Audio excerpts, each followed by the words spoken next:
Welcome, welcome, welcome. I'm Cameron Smith, and you're listening to Supertalk 99.7. Some of y'all may know me from the Matt Murphy Show, where I join Matt on Wednesday afternoons, and we have all the best words, talk about all the best things. Mac Morey is on hand producing and helping me not tank the entire thing. We've got this. We've got this. I would love for you guys to join me on the Supertalk text line, 615-737-9986. Again, that's 615-737-9986. We'll try to get to you. And also call in. It's the same number. Call in, join the conversation. Mac and I've got this show, but the federal government doesn't have its story straight on the Chinese spy balloon. Y'all remember this? You remember the spy balloon? This was at first it was a weather balloon. Then it was, well, maybe it's a Chinese spy balloon. Maybe not. Well, but if it is a spy balloon, it's not the kind of spy balloon that could actually gather any information. Yep. Meanwhile, it had hanging from it like 2 school buses worth of technology. But no, it's fine. That's fine. We'll wait until it passes out into the ocean. We now learn that this was indeed a spy balloon. It was doing figure eights over military installations as it traversed the United States. And it had equipment to pick up signals. Like, for example, military transmitting signals to aircraft from bases and things like that, things you might not want the Chinese government to possess. That's what the balloon was capable of doing. But don't worry, folks. The Biden administration moved things and stopped talking so that the Chinese spy balloon would not gather information. Folks, if this does not inspire your confidence, I don't know what will, because this is just embarrassing. The Chinese literally fly. It's not like they send in spies. They probably do that too. But it's an open balloon that all of us can see. In fact, people are following the balloon. And, oh, wow. I mean, how embarrassing is that? But, that's the leadoff. I just saw the headline, breaking. Marco Rubio put it out there. CNBC put it out there. I mean, the whole gamut is just saying, hey, whoa, wait, what? But, hey, that's a great way to open this morning. As Dan Mandis departed, I saw the great Matt Murphy come in, and they are going to go to the, I guess we'll call them protests / walkouts at the Tennessee State Capitol today related to gun violence. I actually got a message this morning. It was from the Williamson County Schools, basically saying, hey, if your kid is going to do the walkout and leave class, they need a parent's note. Okay. Yeah. But the idea should be, hey, what are we doing? Let's go have those conversations. But at any rate, Matt Murphy and Dan Mandis are on the scene. I've got my trusty Android here. I know that's caustic for some of you. Boo. Boo. Mm-hmm. I really live to ruin your text chains. That's what I do.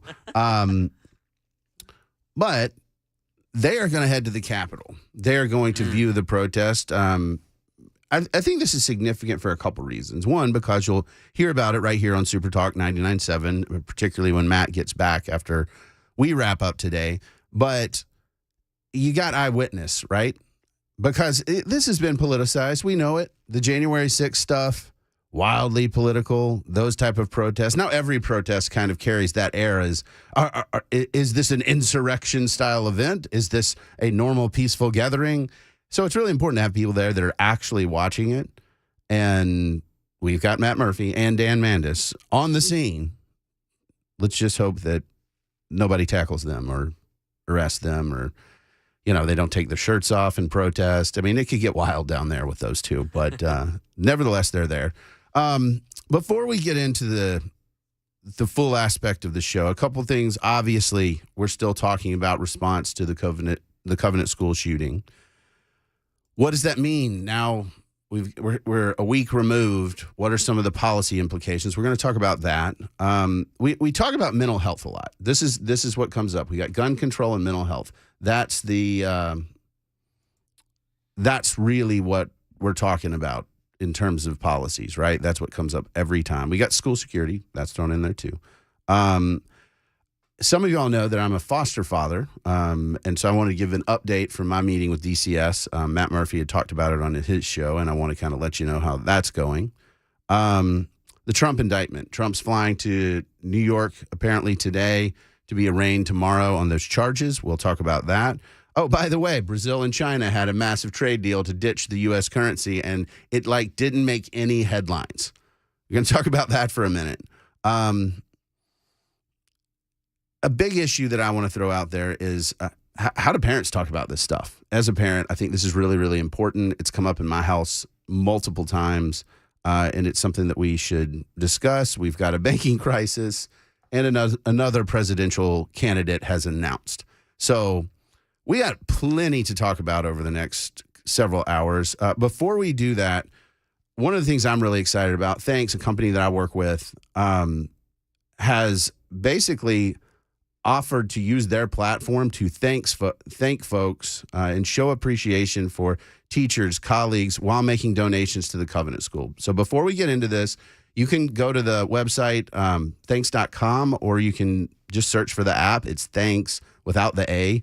And there's a Nashville Strong category. And the whole idea here, and this is a little bit different, so I'm really, really proud of them for doing this, is you can say there's a teacher who's really just not sure they even want to keep teaching anymore. You can send them a thanks, which is a donation, a cup of coffee, whatever, and say, hey, I donated to the Covenant School to supporting our community on your behalf because you matter to me, right? So it's a little bit of a different way, and Thanks is donating everything. It's not a moneymaker. It is simply a way to support our community, and I'm really excited about it because it's a different way. Everybody's not sure, well, okay, what do I do? How do I give back? How do I support my community? Thanks has come up with a great way to do that. So you can go to the platform, go to the app, and pick the Nashville Strong category and just send a thanks to somebody. Show them that you appreciate them and that you're thinking about them at this time where there's a lot going on. And, hey, support a good cause. There's a lot of folks doing that right now on a number of fronts, and that's just one of the latest. And I'm really proud of the team for doing that. We've reached the point where the conversation has shifted. I mean, the shock and trauma will be ongoing for those families that lost loved ones in the Covenant School shooting. And I don't think we should mitigate that at all. The human cost here is real. Even though today we're going to talk about policy and just response from a legislative standpoint, don't lose the human cost here, right? So I can talk about statistics and I can show that, hey, these type of attacks statistically remain relatively rare. That doesn't really matter to a lot of those families. They're not saying, well, oh man, the incidence of a school shooting is relatively low, so that's better for me. It's not. Their lives are forever changed. And so I want to make real clear that Supertalk text line, please don't become an ummer. I agreed. I want to be really clear that in talking about gun issues, we're not trying to mitigate the pain of the families that lost loved ones and the community that's frankly traumatized. We need to be clear about that. That said, I want to get into the conversation about protecting schools. There was a Secret Service report, came out in 2019, and it had some fantastic takeaways. There have been several of these reports done over the years, but this one really, really got my attention. And here's some of the key findings from the study. I won't go over all of them, but I'm going to go over some of them. Attackers usually had multiple motives. The most common involves a grievance with classmates. Again, we're talking about school shootings here. Most attackers used firearms, and firearms were most often acquired from the home. So, unlike the Covenant school shooter who went and purchased firearms, a lot of these school shooters are accessing firearms that are at the home. Here's where it gets more interesting. Most attackers had experienced psychological, behavioral, or developmental symptoms. There were observable mental health symptoms displayed by the attackers prior to their attacks. And they range wildly. It could be depressive stuff, suicidal ideation, even to ADHD, ADD, various cognitive deficits. There were indications in what Secret Service surveyed that mental health was indeed a significant issue prior to the shooting. Half of the attackers had interest in violent topics. It's sort of a fixation on that type of thing. Nearly every attacker experienced negative home life factors. So as we go through this list, I'm hearing a lot about the nature of the attackers. This is from the Secret Service. This isn't from me. And it's not talking about the guns necessarily at this point. Most attackers were victims of bullying, which was often observed by others. Most attackers had a history of disciplinary actions, and many had prior contact with law enforcement. This is the big one. This is the anchor of this Secret Service report. All attackers exhibited concerning behaviors. Most elicited concern from others, and most communicated their intent to attack. This is something that we need to just be honest about. The information's there. The research is there. We're seeing this, and yet we kind of retreat to the same corners on these topics. We'll talk about it a little bit more after we take a break, but this is something that we have to focus on the facts and not our fears and not all the political games. I'm Cameron Smith on Supertalk 99.7.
New legislation may be signed as soon as today, just 1 week since the deadly Covenant school shooting in Nashville. Meanwhile, there's a call for a walkout in Nashville today, calling for students across Metro Nashville public schools to march down to the state capitol, rally for stricter gun control.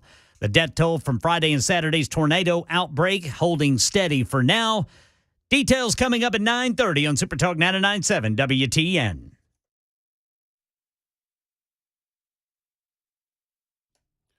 Howdy, y'all. Welcome back. Cameron Smith here, Supertalk 99.7. Couple things I want to clear up on the Supertalk text line. That's 615-737-9986. Again, 615-737-9986. Some of y'all were concerned about the walkout you've been hearing on news and that I mentioned that Dan Mandis and Matt Murphy have gone to check out. Parents, at least at Nolensville High School, the notice that I got was that a parental note would be required before kids could leave. I don't think it's the case that kids can simply just walk out of most of the public schools and leave without anybody knowing where and what they're doing. It would shock you to imagine a world in which teenagers said that they were leaving for a protest and went and grabbed lunch instead and did something else. So I want to be real clear about that we're not suggesting that there is a mass walkout without any sort of permission. I assume that could happen, but to the best of my knowledge, that's not what's there. It's kids walking out, hopefully with permission, to go to the Capitol and protest something. I think that's in response, obviously, to the Covenant school shooting. It's not clear what specifically they're going to be asking for, but we'll get to that a little bit. So, again, facts, not fear. That's where we want to engage when it comes to the firearms discussion. I pulled up the CDC data on firearm mortality by state. I was interested to see what the death rate is and where it's located. I'm going to read you the top of the list. Mississippi, with 818 deaths, and again, this is backdated, right? So it's for 2020, but it's information that is old now. So don't count all the recent stuff. But this is the death rate as opposed to the raw number of deaths that happen as a result of firearm. Mississippi is the highest at 28.6, followed by Louisiana and Wyoming at 25.9. Tennessee's down the list at 21.3. At the bottom of the list is Hawaii with 3.4 and Massachusetts at 3.7. As you can imagine, more populous states have more deaths. Texas is number one with 4,164. California, 3,449. And these are, again, firearm mortality. So that the fact that those death rates are high, and frankly, I'll be honest about it, it's higher in the Southeast. If you look at some of the highest states, they all play football in the SEC. Some people say, well, that's just a coincidence. I think we at least have to, again, be honest about the facts. If we look into weapon types and this is the one that jumps out that I think a lot of people miss. This is from the FBI, 2019 Crime in the United States. They do these tables every year, but what we see is basically when it comes to the type of weapons used in murder, it's overwhelmingly handguns. There's some rifles and shotguns. People didn't really list what the kind was, but it's something to remember in the gun argument that the overwhelming majority of homicides that happen according to gun type, we're talking handguns, perfectly legal handguns. We're not talking about anything exotic or what I call scary guns.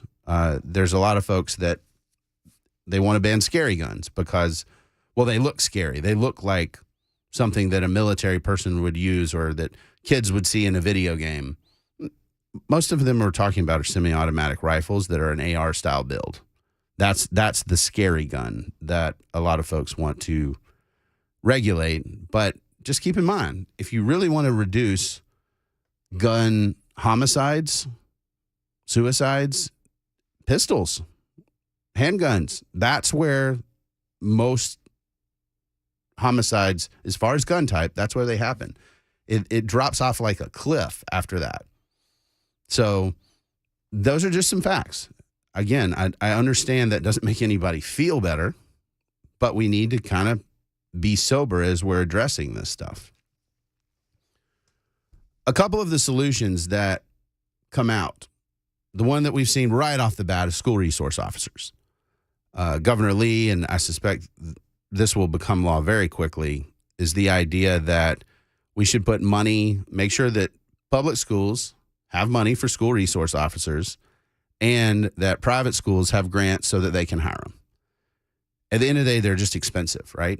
Because you're having to get somebody to come in and be there full time while school's in session, and you got to find them. You got to find folks that are effectively trained and qualified to do the work. So I think it's a great idea. Not only do I think it's a great idea to help protect those kids, I think it's very positive for the interaction with law enforcement.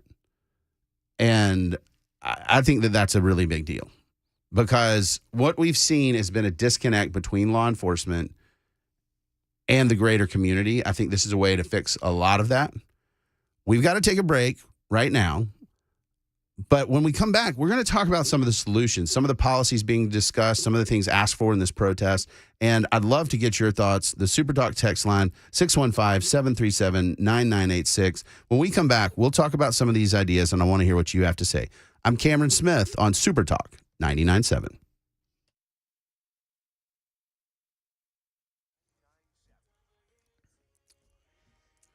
"9:30 on the dot. I'm Ken Weaver with your top stories. Got the full forecast in 2 minutes. 1 week since the deadly Covenant school shooting in Nashville, Governor Lee is expected to sign legislation as soon as today that would allow private schools to use state money to pay for school resource officers.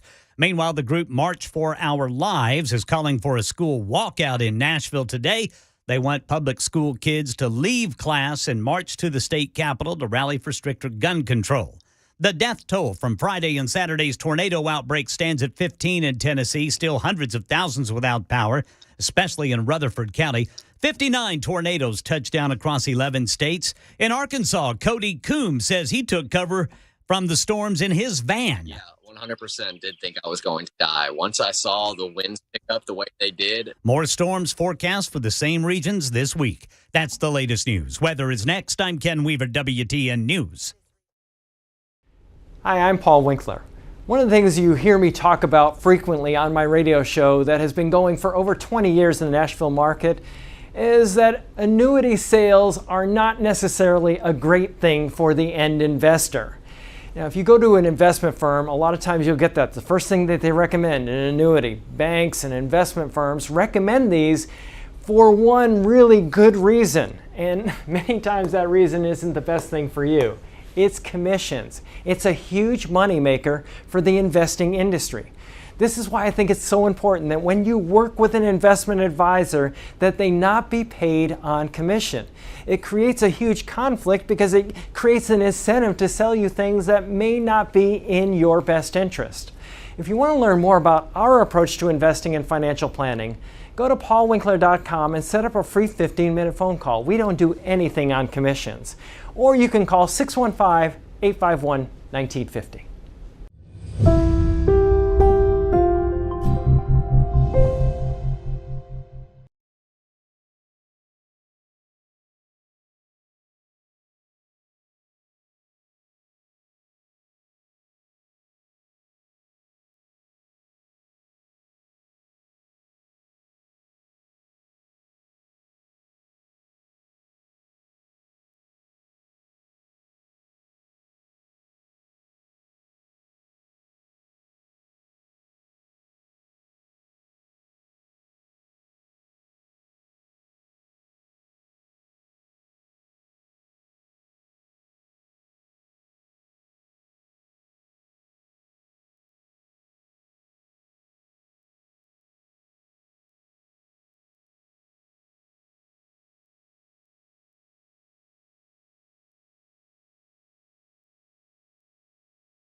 Welcome back.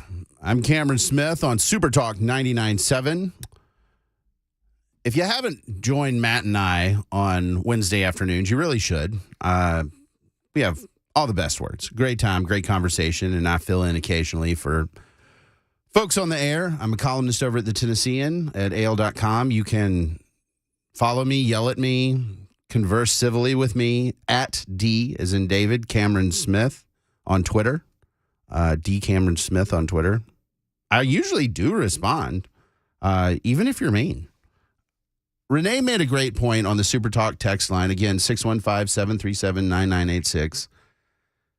She said, one of the conversation stoppers in the talk on gun control is that, and this is what I refer to as scary guns, there's a lot of people that just assume an AR build is the same thing as an AK-47. A fully automatic rifle. It's not. And I know a lot of listeners to this station may understand because they're gun owners and have engaged different types of firearms. But one of the problems that we have in this conversation on gun control, gun rights, is that a lot of folks just don't know what they're talking about. We don't have common definitions. And I'll give you one example. The definition of a mass shooting. Depending on what source you go to, you're going to get a definition for what constitutes this or that. I'll tell you, according to the Gun Violence Archive, this is a nonprofit database, they've defined it as incidents in which 4 or more people were killed or injured, regardless of where it happens, whether it's at a school, a home, in public, anywhere. According to that definition, mass shootings are definitely on the rise. In 2019, there were 417. 2020, there were 610. 2021, 690. 2022, 647. And the data up to March 28th of this year is up to 131. So this is not something that we should take lightly. It's not something to say, it's not enough to simply say, these are statistical anomalies, because even with the anomalies, we're seeing a pattern emerge that's not something that's encouraging. It's very concerning. And for us to simply say, this is just, it's a rare occurrence. That's true. But of those rare occurrences, they're becoming less rare. And that's not a trajectory that most of us, particularly those of us with kids in school, want to take a chance on. Y'all have heard on the news about the idea for private schools to get state funding for school resource officers. I think that's a good option. I think it makes a lot of sense. I love the idea of having police interact with kids in a positive way, because thankfully, most of the time, these school resource officers are going to be breaking up fights, doing other things around the school other than defending against an active shooter. I think that at a time when law enforcement struggles mightily in public, where the media has been, shall I say, hostile to law enforcement in a number of contexts, having police officers engage well within the community, within schools, I think is very, very positive. My kids, for example, the Nolensville Police Department has a police officer camp, basically, where you go get to learn about policing. You learn how they engage our community. You talk to the officers. My kids are huge fans of Officer Pickle over in Nolensville, because these are faces that they're familiar with, and police are not seen as a hostile force. And for my son, I have a son in my house who's a foster son. Had some very strong perspectives on police, and they were negative. And to be able to interact with and have conversations with and see that police are not inherently violent, police are not inherently looking to hurt people or shoot people, is a big deal. And so those school resource officers, I think, will help a lot more than just, hey, let's protect the kids from active shooters. I think that's a great idea. I think across the board, having a positive view and interaction with law enforcement matters heavily, because we want people, when they see something, they see crimes being committed, things like that, to say, hey, I'm going to go to the police, and I have a positive relationship there. So I don't think that's negative in any way. I think it's a very, very good idea. There was a SRO at the high school that I went to in Williamson County, Page High School, and it was, like you said, it kind of had a lot of that effect of just having a positive reinforcement of what police can be and what they should be. And it was someone who, we knew would protect us and maybe just break up a fight, something much lesser than a shooter, but we know would be there for that. But also, hey, he's walking through gym class and he's going to shoot a hoop with you, have a laugh, whatever it may be. Our SRO was awesome, and it provided a lot of great protection. And just, like you said, just that kind of instilling of what a police are, Yeah, and I think it's something that we should want our children to understand, because let's be honest, most of the time we interact with police, it's not positive. It's getting pulled over. Right. Right. And I think that's a real challenge, that anytime somebody sees those blue lights or they see that uniform, they're like, oh, dang. Here we go. Oh, and I think we need to have more positive interactions. My family, when we lived in Birmingham, we did cop stops where the night shift police, like, you barely ever see them, right? Because they're up when we're asleep. And so we stayed up and we made food, and they came by our house and stopped and ate, and we got to know them. Oh, that's awesome. It's when you can interact with police, and particularly for somebody with 4 boys in his house, it's a really good idea to get to know the police ahead of time and to say, officer, I just want you to get to know these boys. And I think it is positive, because being able to have those interactions, even when they're negative, in a way that resolves the issue as legally and effectively as possible without making things worse or creating a worse environment for police in the community, is something we need to do. So I love the idea of school resource officers. I don't think that it's making it prison-esque, right? People, they use that. I'll tell you, the big difference for me is the lockdown. Like, when I went to high school, I could walk into that school at any time. I went to Brentwood Academy in Williamson County. Yeah. I could literally, the doors weren't even, I don't even think they worked. There were double doors, like, you push the bar to the weight room. And so I would go in the back of the school in the locker room, and I could get in at any time. Yep. Like, that was normal. Yep. Now, when I go to visit my son at Nolensville High School, I flash my ID. They buzz me into like a intermediate area, and then I have to go through the office to go anywhere, right? Yep. And all the other exterior doors are locked all the time, which is a real pain in the butt when you have sports practices and trying to get in and stuff like that. But they're locked down tight, and that's a big change. I don't love that. I understand it's necessary. Yeah. But the school resource officer, I don't look as a prison warden. Like, that's not what we're talking here. We're talking, like you said, the shooting hoops, stuff like that.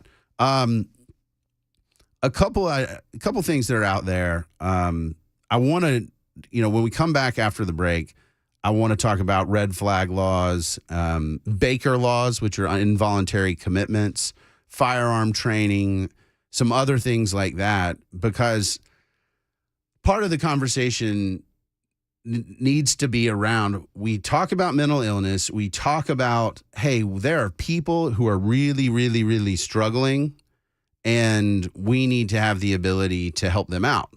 Well, okay, it's easy to say somebody with severe mental illness should not own a firearm. I think that's fair. I think most people would say, we don't want somebody who's in a crisis situation where they could hurt themselves or others to have access to firearms. That's a pretty reasonable standpoint. The question gets a little more complicated when we start talking about these nuances of legislation. What are the triggers?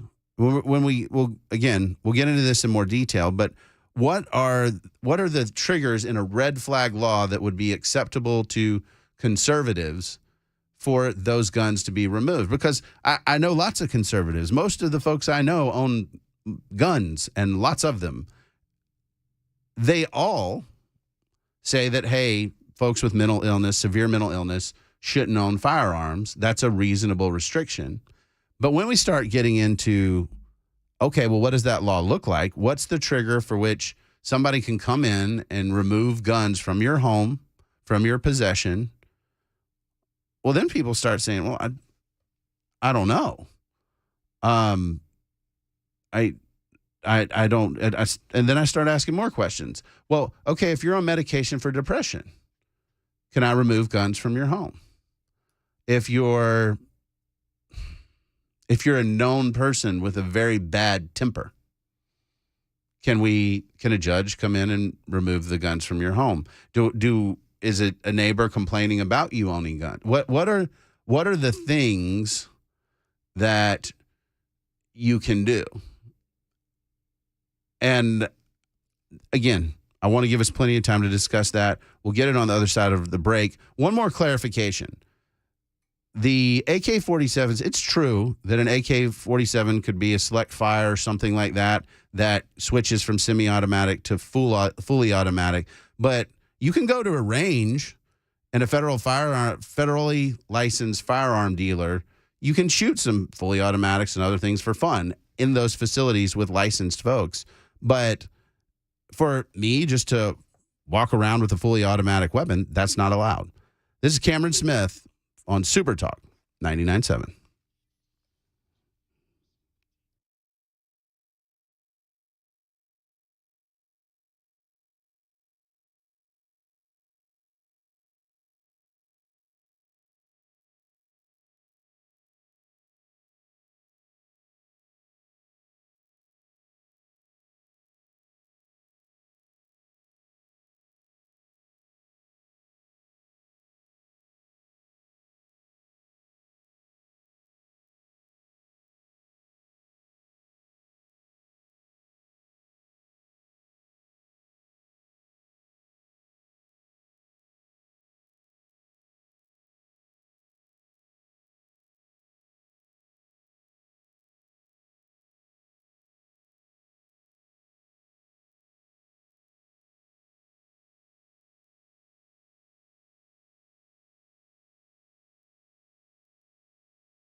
Expanded school safety in Tennessee. Tornado death toll. Former President Trump's pending arraignment. These stories and more coming up at 10 on Supertalk 99.7 WTN.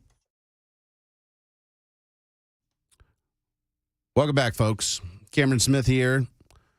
You may have heard the sound of my voice on Matt Murphy's show on Wednesday afternoons, where I join him, and we have a wonderful conversation usually. Sometimes it's kind of weird, but, you know, that's just life, really.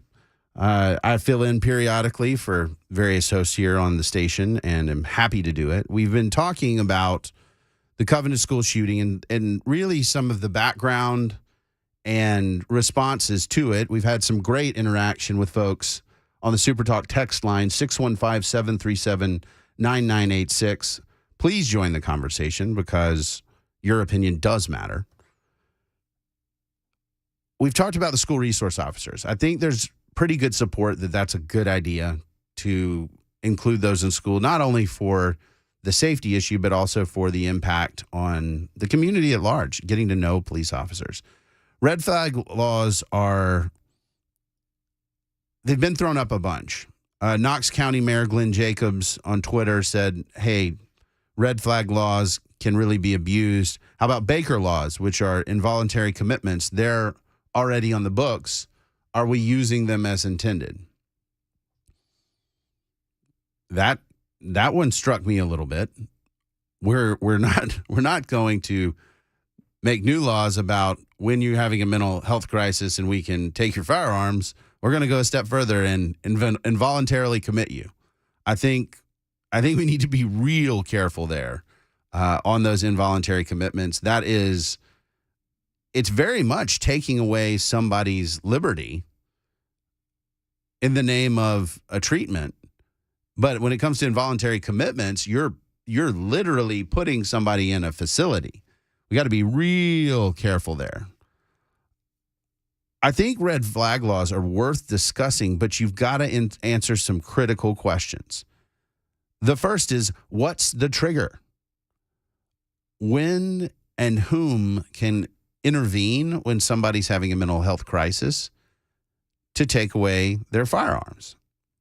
Because let's be clear, the Constitution, the First Amendment, Second Amendment, all the Bill of Rights are not limitless. There are contours where we can engage, and it seems like this space is one of them where somebody's having a real crisis. They could hurt themselves or others. They've made threats, for example. Okay, but when? When does the trigger apply? And I've thought about this a lot because I don't think people are fundamentally opposed to a situation where somebody who is suffering a real mental situation shouldn't have access to firearms. I think there's certainly a majority of folks in agreement on that. I understand there's some gun owners that say no laws under any context whatsoever, but I think that I feel comfortable saying that's a majority position, a significant majority position, that folks in a severe mental crisis where they could hurt themselves or others should not have access to firearms. But how do you define that? And that's where I keep coming back, and I keep asking that question. What is it that could happen that you could, and first of all, since this is a constitutional liberty, I don't think this is somebody calls the police and says somebody's having a tough day and the police get to go into the home and take away someone's guns. We're clearly involving a judge, and I think that that's probably the right call, that a judge is looking at the facts and saying there's credible evidence that this person is suffering from a mental health crisis. Well, do they also need a diagnosis? And what's that diagnosis? Man, these are questions that it starts to get real uncomfortable real fast. And I want to have this on there. I want to have this conversation with you guys. We've got the top of the hour break coming up. But we're going to talk about an update on DCS. We're going to talk about what mental health resources need to be available. We're going to talk about the Trump indictment, Brazil and China's trade deal. Man, we are going to have some fun over the next 2 hours, and I'm glad you're here for it. I'm Cameron Smith. This is Super Talk 99.7, and I really do hope you come back.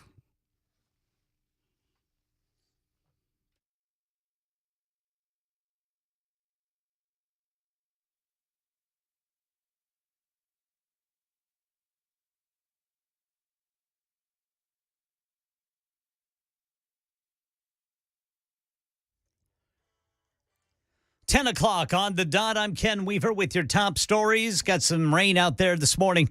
We're going to have rain again this week, at least a couple of more days of it.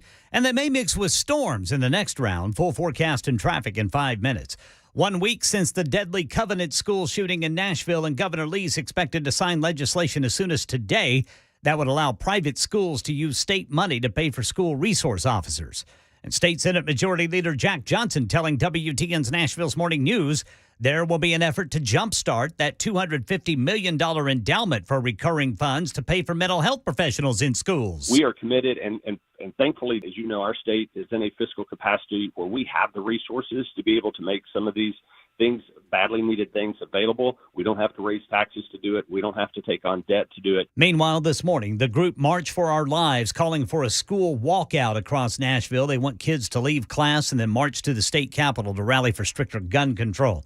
Elsewhere in Tennessee, the death toll stands at 15 from the weekend tornado outbreak. Victor Okendo visited hard-hit Adamsville, where a family's thankful to be alive. Misty Garner Gray, 9 family members, and 5 dogs huddling in her in-law's basement when an EF3 tornado hit. What was going through your mind at that point? But I was just saying, yes, Lord, please keep us safe. The bedroom walls blown out, the roof badly damaged. The house belonged to her in-laws, now a total loss. Former President Donald Trump expected to travel from Florida to New York today ahead of a historic arraignment on criminal charges tomorrow in the Stormy Daniels case. Rachel Scott. Given the historic nature of the indictment, Trump's own lawyer admits he doesn't even know what to expect. This is unprecedented. I don't know. I've done a million arraignments in that courthouse with celebrities and whatnot, but this is a whole different thing. The indictment remains under seal until Trump makes his first appearance in court tomorrow. But sources tell ABC the former president faces around 24 counts, including felonies. Trump denies any wrongdoing in the Stormy Daniels case, and that's the latest news. Weather is next. I'm Ken Weaver, WTN News.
Welcome back, everybody. I'm Cameron Smith. You're listening to Supertalk 99.7. The indomitable Dan Mandis and Matt Murphy are out at the Gathering protest, and I told you that we would have live feedback. I think it was supposed to start around 10, so it's 10:05, and Matt's on the air. Matt, what you got for us? Well, hello, Cameron. Hope you're doing well this Monday morning. I am standing at the Tennessee Capitol, where the Carmack statue used to be. I think they tore that down a couple of years ago, overlooking Legislative Plaza and looking at the assembled, gathered individuals that are going to protest what they describe as gun violence. And their belief is if they are able, they can convince the Tennessee legislature to make some changes. Not really sure what those changes are exactly. I've not gotten a clear message as to what specific legislation they're looking to alter, but I would say there's, 60, 75 people here now. There are some March for Their Lives folks, which was an organization started after the Parkland, Florida shooting. Nice mix in the crowd. But obviously all of these folks are anticipating what is to be a walkout of Nashville public and I guess private school walkout at 10:13 this morning, marking a week since the event. There's a big group. Actually, now as I am on air, there's a large group walking across the Legislative Plaza. Probably, 75, maybe 100, maybe more people.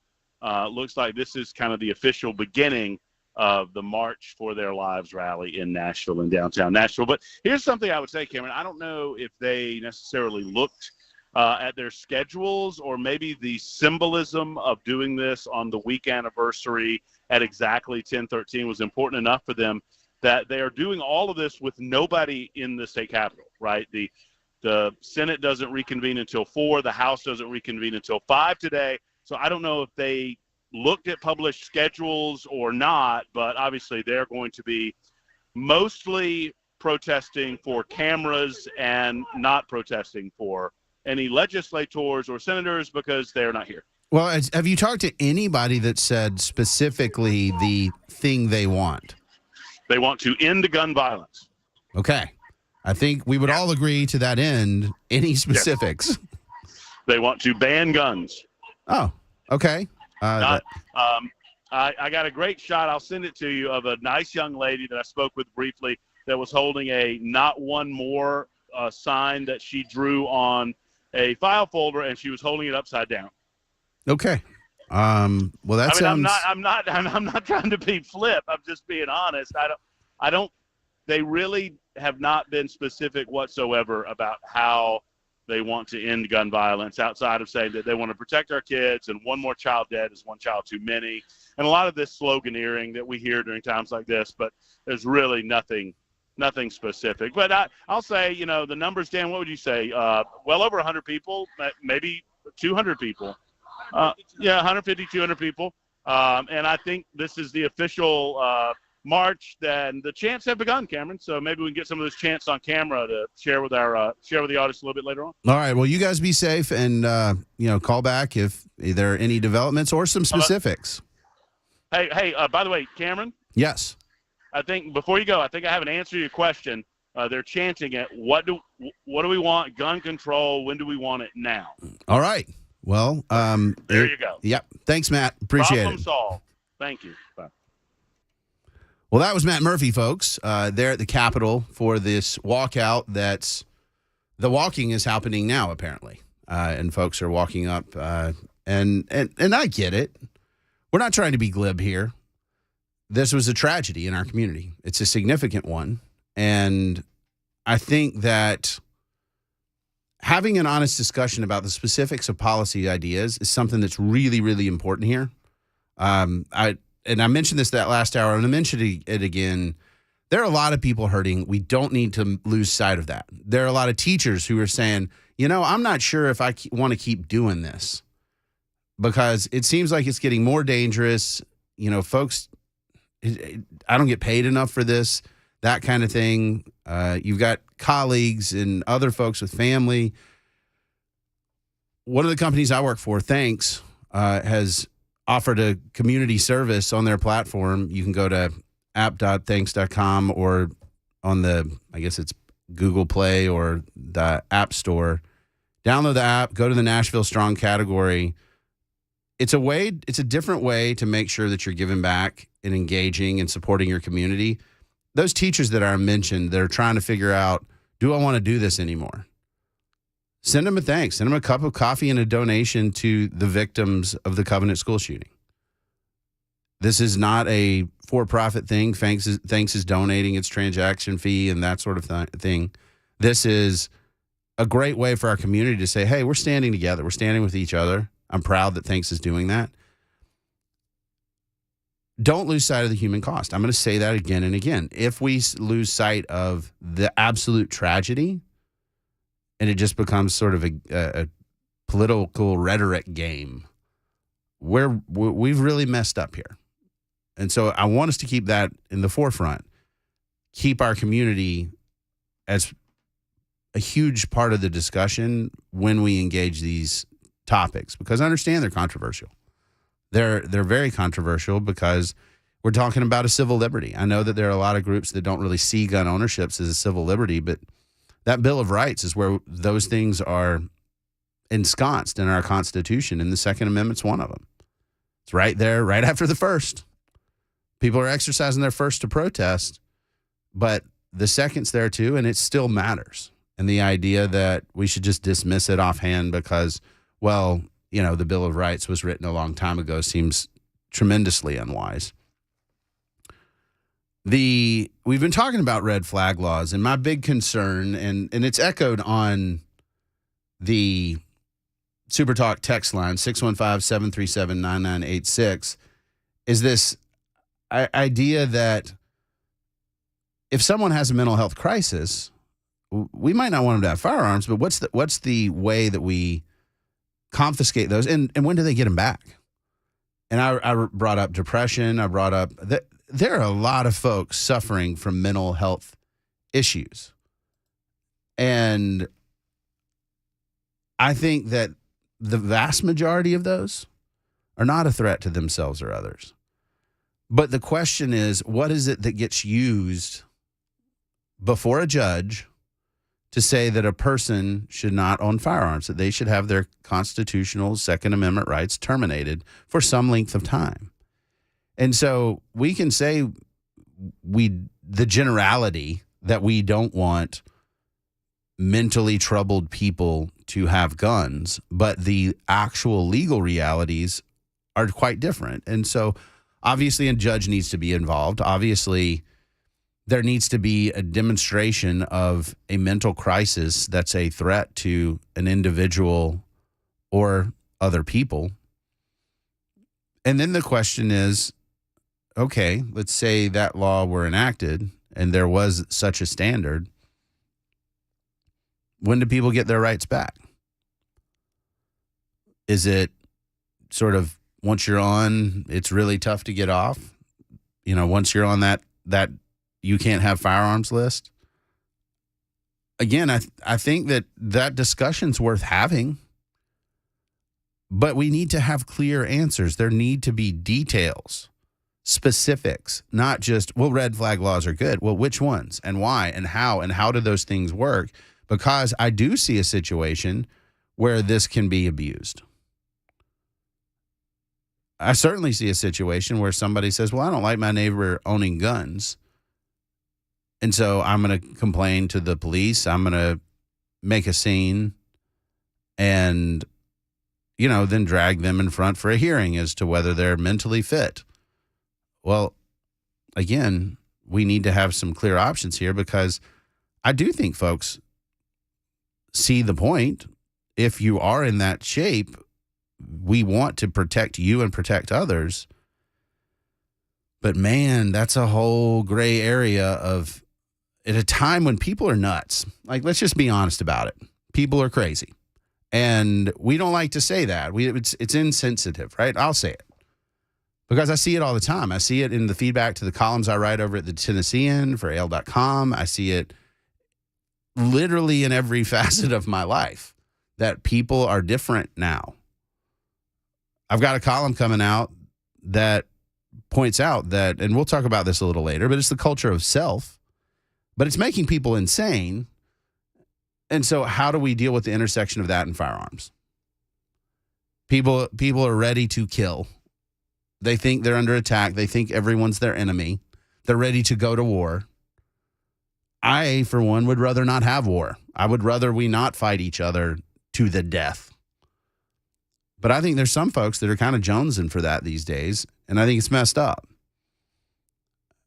But we're dealing with, and everybody can talk to me about other nations and how they have different cultures and different things. That's true. You have fewer guns, a different history, different context. But we have a constitutional right to keep and bear arms in America. It should be respected. We shouldn't abuse it. It doesn't mean that there can be no laws pertaining to guns. But it's way different when you have it built into your Constitution, gun ownership, responsible gun ownership. And I think that's what's lost on folks is they say, well, times have changed. Yeah, they have. If you don't like something that's in the Constitution, we have a process to amend it. I respect other people's ability to do that, but I know from working in politics as an attorney who's spent time on the Hill and worked on the Senate Judiciary Committee, I can tell you the votes are not there to repeal the Second Amendment. That's just not a thing. There may be votes there in other areas in terms of mental health resources, available counseling. We'll talk about that in a second. But not in just, we're going to ban guns. That's just not going to happen. It's not there. So as long as that's a constitutional right to keep and bear arms, and the Supreme Court has created the contours that they have, what can we do to reduce these shootings? And Cameron, just a quick question. The genesis of a lot of the Second Amendment was so not only so they could protect themselves, but protect themselves against the government. Yeah. That's and would you still, think that part holds up as well? Okay. Well, and this is the hard part. Because do I think that the armed citizenry in a random state is going to match the U.S. military? Mm-hmm. Of course not. Yeah. Do I think that folks having guns and having the ability to defend themselves against any wide variety of threats does make people think, right? For example, there are folks that have talked about gun confiscation, that, hey, we should just pass a law and then come for the guns. Oh my goodness, that is such a terrible idea. Why? Because gun owners would not take kindly to that. No. And you go into somebody's home and start taking their guns, we would have violence break out. And so that gives the government something to think about, right? And I think that something to think about is okay. It's not something that bothers me. I don't think the notion of, well, the citizenry has to be constantly prepared to fend off attacks from its own government. Hopefully we're kind of out of that window. Mm-hmm.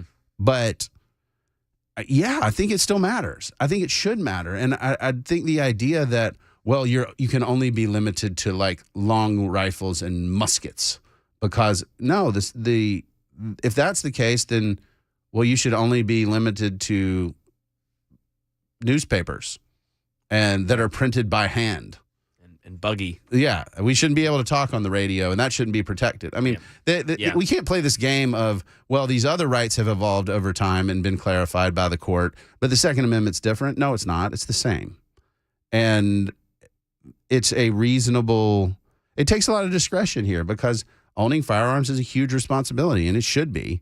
And I think that that's something that we lose regularly, is the responsibility piece. We say just because we have these rights, we should do whatever we want. Well, the same applies to the First Amendment. Just because you do have constitutionally protected speech doesn't mean you should be an idiot. It's protected, so I can do what I want. Well, no, you can't. And I think we have to be reasonable adults, which is something that's been lost. Well, that's the big problem. There's a big issue here. No, the big issue is that we're selfish, we're jerks, we're isolated and we're not mentally well, you can pair that with guns of any kind, it can get dangerous quickly, and we just should be honest about that. We got to take a break. I'm Cameron Smith on Supertalk 99.7.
Got some road work in the way in Rutherford County. Only one lane open, 24 eastbound at Church Street. That'll be exit 81. That is causing a 34-minute delay.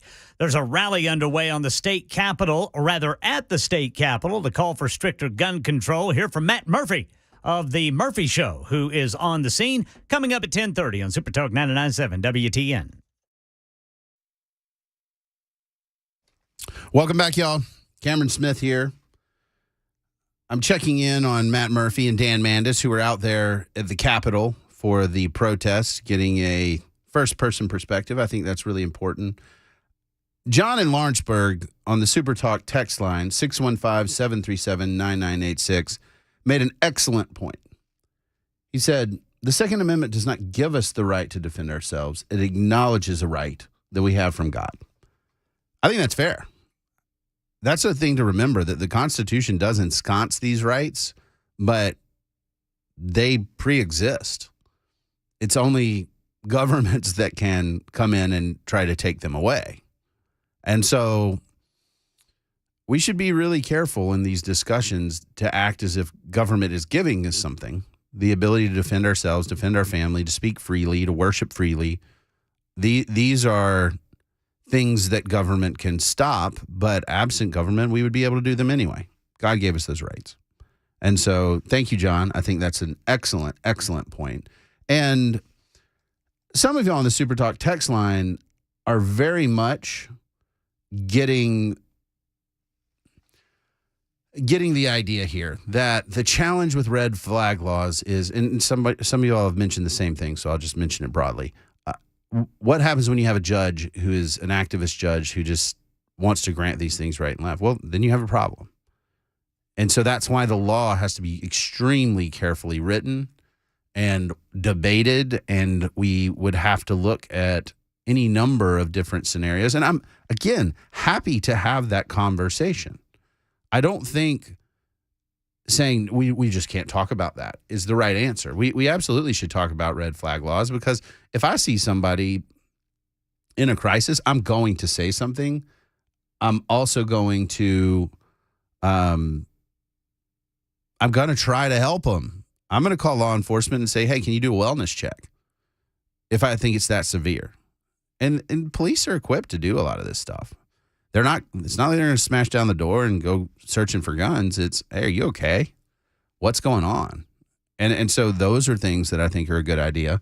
633 is asking, can you reshare the way to donate to Covenant School and honor teachers? Yes, you can go to the Thanks app, THNKS. It's an app that you can download, and it's the Nashville Strong category. And then basically you just put in a teacher's number or email and say, hey, thinking about you. And you can donate on their behalf to Covenant School and to various trauma victims type things that are going to just support our community. And again, all of that's going to charitable purposes. And it's just a different way to do it. So you can go to the Thanks app, THNKS, or you can go to the website, www.thanks.com, and go from there.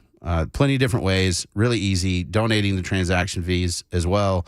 This is just a streamlined, a frictionless way to support our community, because I know it's tough because folks are like, well, I'd support this GoFundMe or that one, but I'm not sure it's the right one, whatever. We've got options up there that make it easy for you, and I'm really proud of the team for coming up with that. So super, super excited about that. A couple other things, and then we'll kind of move on to the sort of mental health prong. I actually support firearm training as an elective in high school. I know that may seem wild, but as a ardent Second Amendment supporter and somebody who believes that we should have the right to defend ourselves, we also need to know how to use firearms. And I know there are a lot of folks out there, I call them the gun fetishists, which are just the people that buy every last gun that they can see. They don't really know how to use any of them. That, to me, is where I distinguish myself as a gun owner from those folks that I don't just love guns, I use them for practical purposes. I grew up with firearms. But the deal in my house is you have to do hunter's training. You have to always be responsible, treat the gun as it's loaded. There was a lot of training that went into it. I sat with my dad and my grandfather a lot learning to use firearms. And it was a game changer because I learned respect. I learned, hey, we don't just go kill stuff to kill it. I learned respect for life. Hey, if you kill it, you eat it. That's the rule in my family. That if it's something that you're going to take its life, some exception for various vermin, you don't have to eat rats. But even things like squirrels. I mean, I know squirrel doesn't sound great to a lot of y'all, but that was the deal. If you want to go out and you want to hunt, you eat what you kill. We want to make sure that even when we're taking life of animals, much less important than people, we do so respectfully. And I think those are the questions that get lost because folks aren't familiar with firearms at all. And so having it as an elective option where you teach it, you have law enforcement teach it so that folks know how to safely handle firearms, I think that's great. and I think it's something that we should consider as we move forward. We've got to take a break, though, before we move forward. And then we'll talk a little bit about mental health resources, the foster system update, and that old Trump indictment. I'm Cameron Smith on Supertalk 99.7.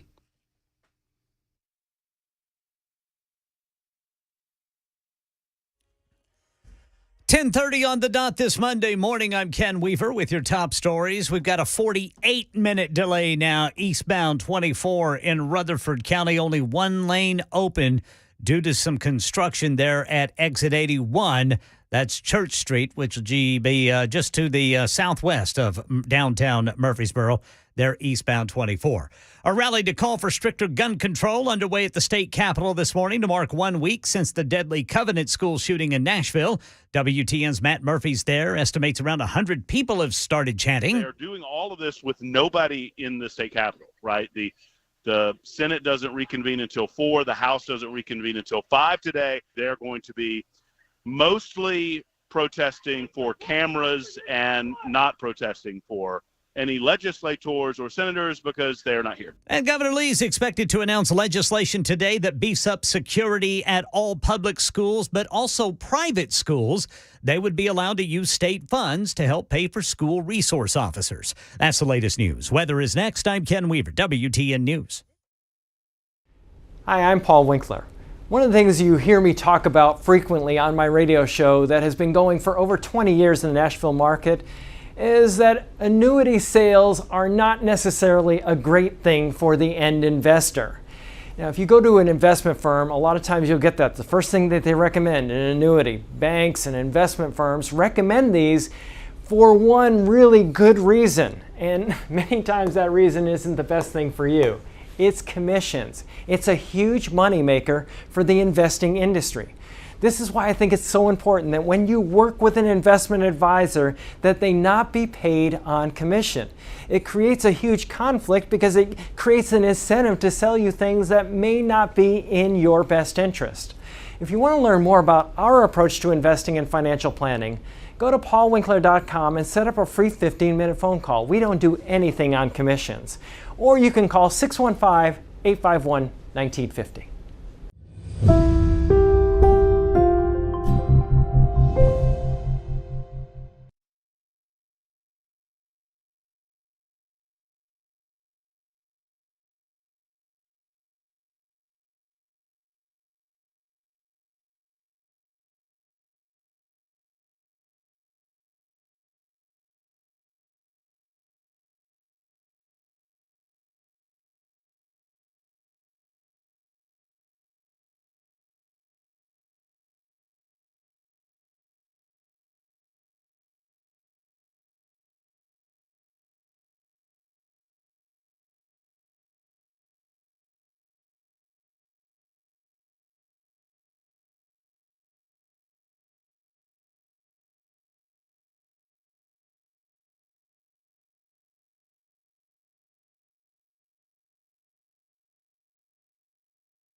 Welcome back, folks. I'm Cameron Smith.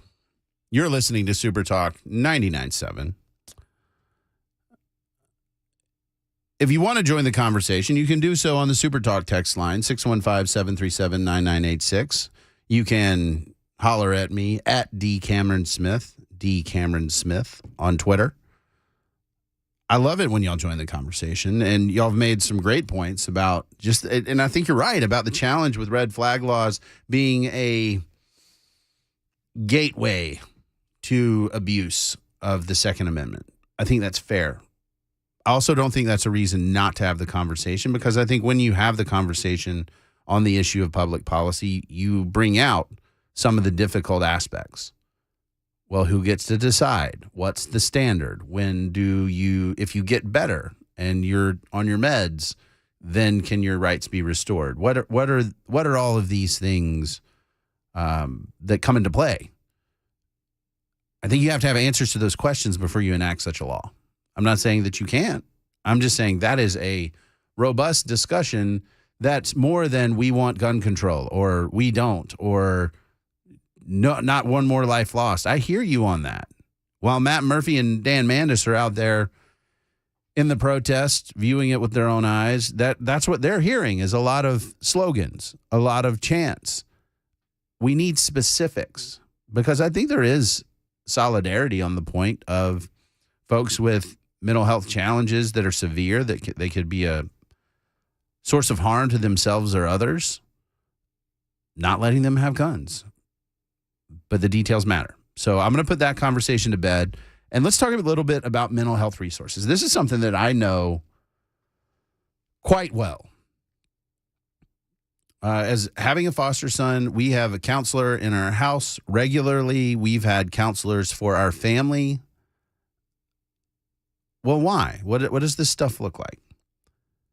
These are conversations to help work through trauma and tragedy. And guess what? When you look at the profiles of a lot of the folks that caused the harm with firearms, it's because of trauma, particularly early developmental trauma.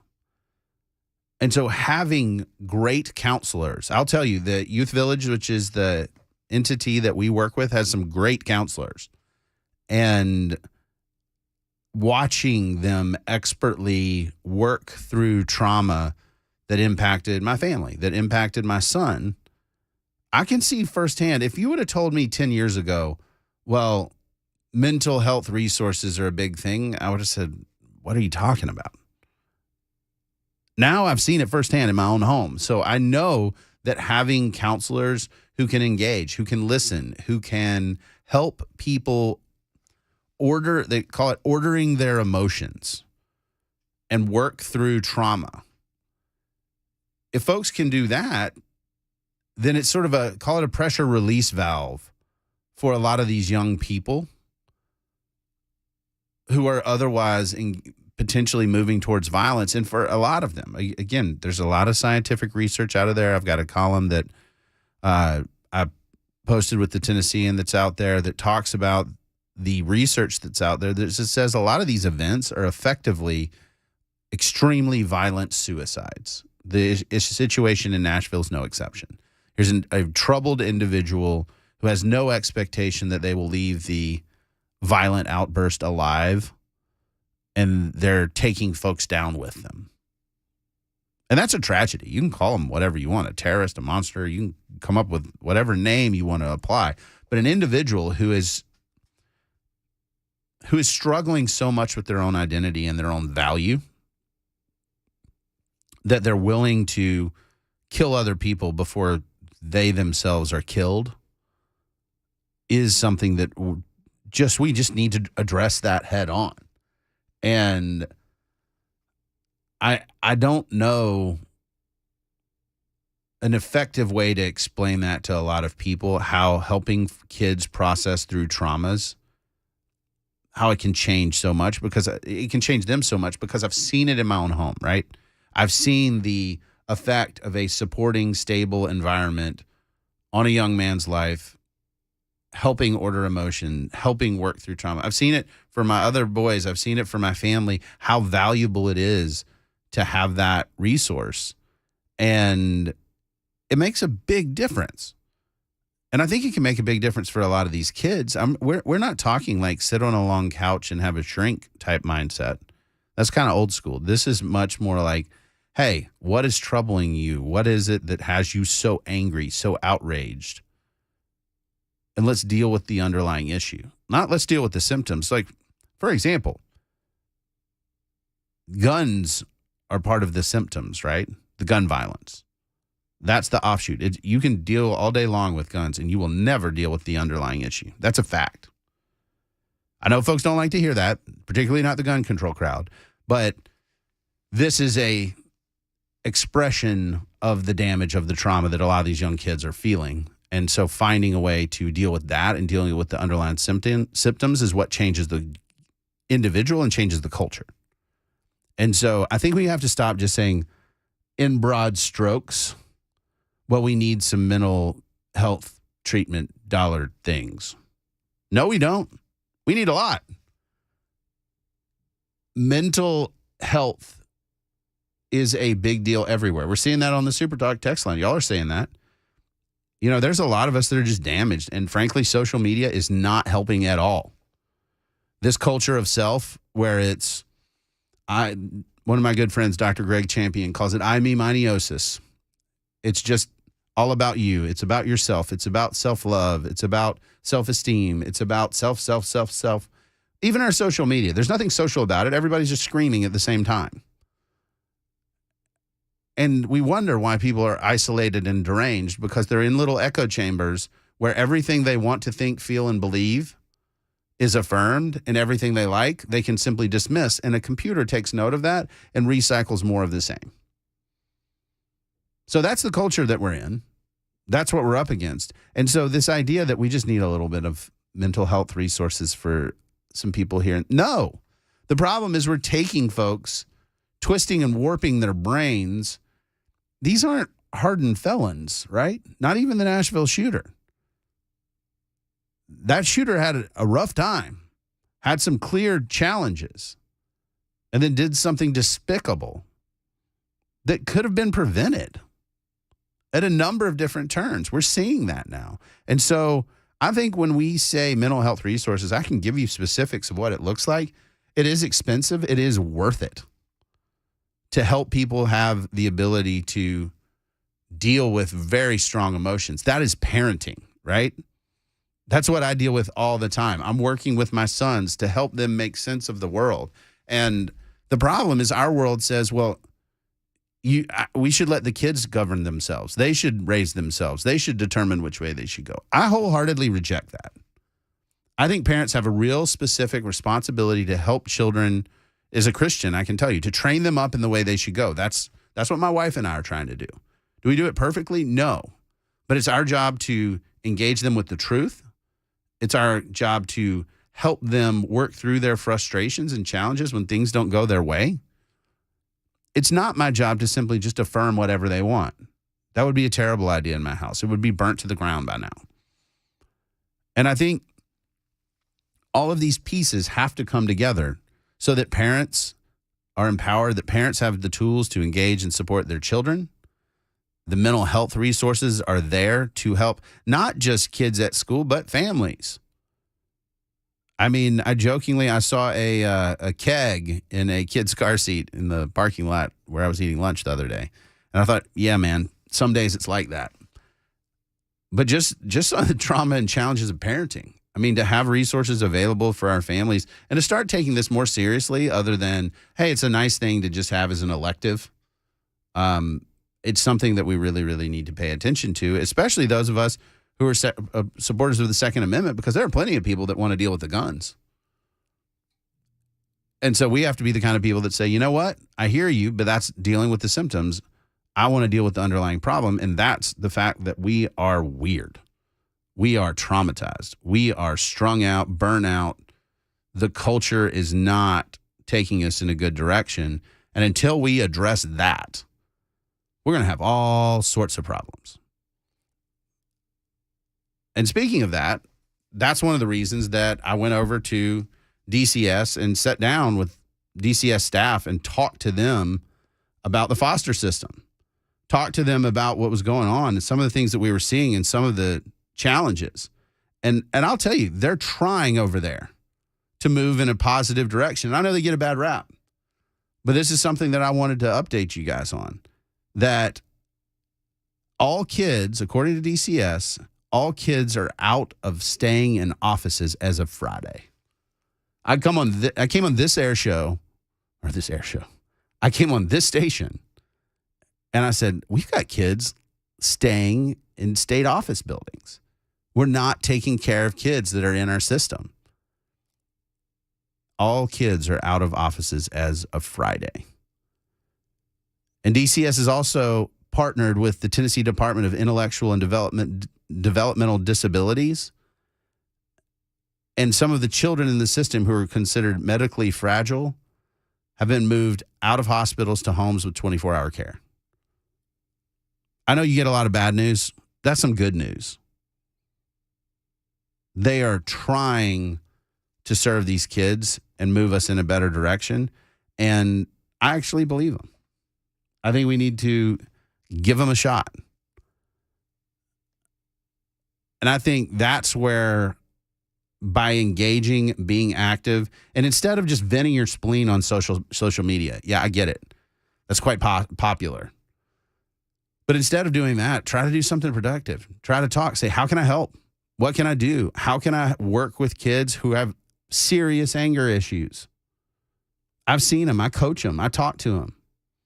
And you got to help redirect, because that anger is going to go somewhere. And our culture just says scream as loud as you can. And that's wrong. It's not what we need to do. And then we wonder why things don't go the way that we planned. And DCS is a perfect example. For conservatives, the idea of state-raised children should make your skin crawl. And so I've urged folks time and again, show up for them. You can yell at the adults all you want, but show up for the kids.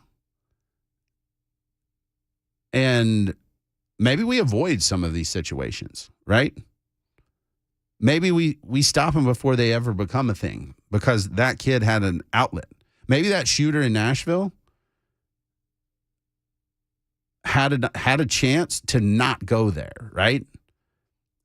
And I'm not going to defend that shooter. Guess what? You're accountable for your actions. That's what I tell all of my boys, that you can't blame it on, well, I was traumatized, or I had a bad experience at school, or I was bullied, or this or that. No, that shooter is fully liable for everything, for the murder of those 9-year-olds, for the murder of those teachers,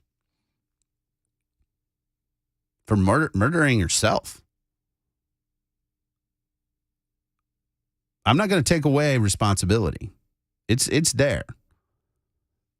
But I want kids at an early age to have a fighting chance, to have the ability to get the resources and help they need, so that those anger and those emotions that would drive them to do horrific things, they're just not there, because they've dealt with it. The challenges have been overcome, so that we never see the symptoms. We never see the gun violence.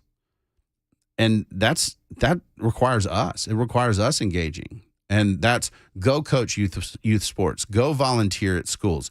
Go engage these kids. Go do foster training. Go to Youth Village's website.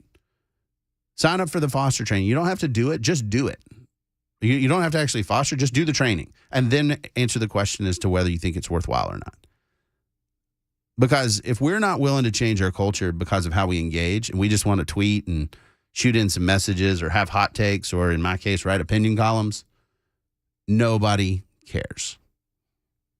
We still got a lot to cover in our last hour. We need to take a break, though. I'm Cameron Smith, and this is Supertalk 99.7.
Right now in Rutherford County, you've got a 3-mile backup due to construction affecting 24 eastbound. Only one lane open.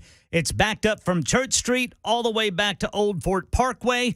And the March for Our Lives rally to mark 1 week since the deadly Covenant School shooting is underway at the state capitol. Hear what's going on there coming up at 11 on Supertalk 99.7 WTN.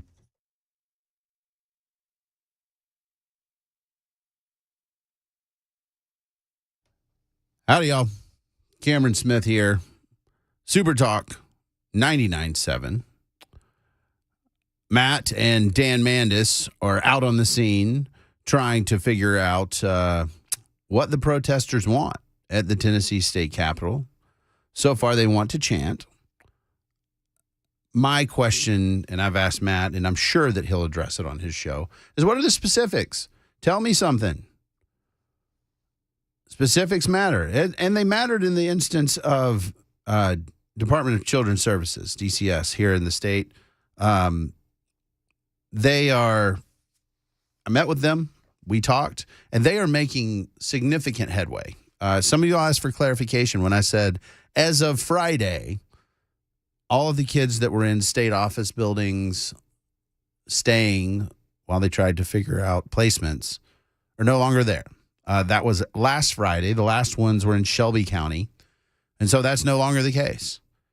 We can't change everything at once. It's just not practical. But the fact that DCS is trying hard to take care of these kids, support them better, avoid some of the nightmarish situations that have occurred, I'll tell you, I'm bullish. I'm excited about where they're going. I think that we can do so much better by these kids. And the commissioner and her team over there, I think, are really, really, really trying to make a difference. I hope you try to make a difference. You've made a difference in the show. I've appreciated you on the Supertalk text line over the past couple hours. We got one to go. We're going to talk a little bit about the Trump indictment, the Brazil-China trade deal. Some thoughts on parenting. How should parents react to all these headlines and everything that's going on? We've got plenty to talk about, including a new entrant into the presidential race on the Republican side. I'm not sure anybody cares, but I want you to care. So come on back. I'm Cameron Smith, and this is Supertalk 99.7.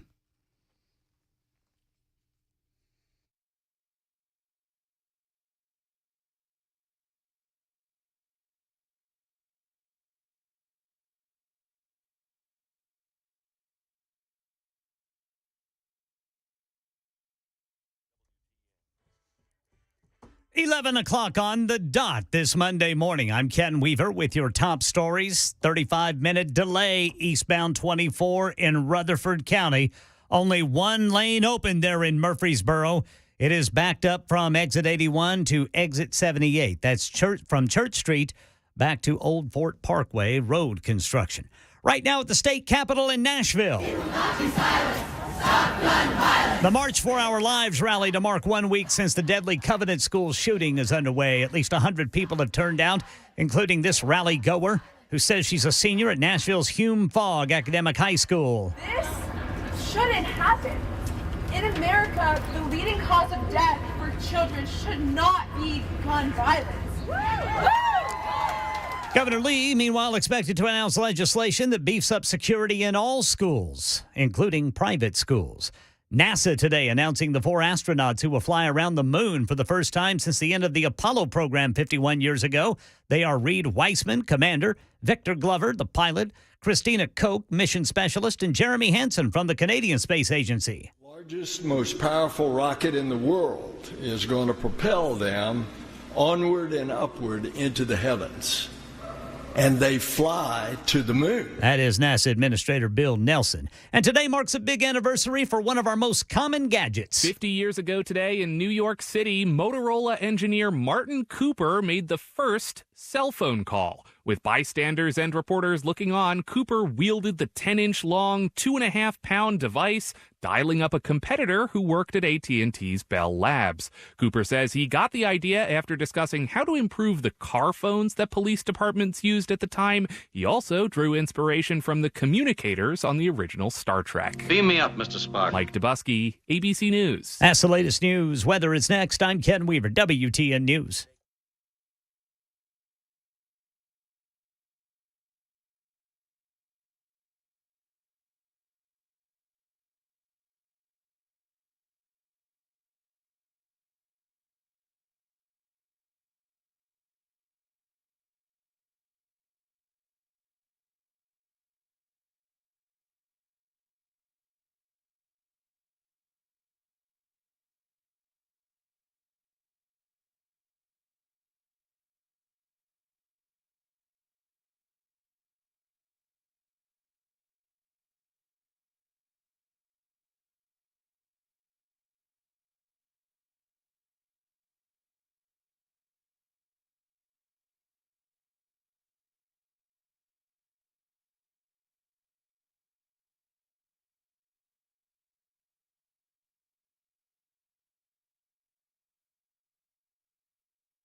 And we're here for the last hour.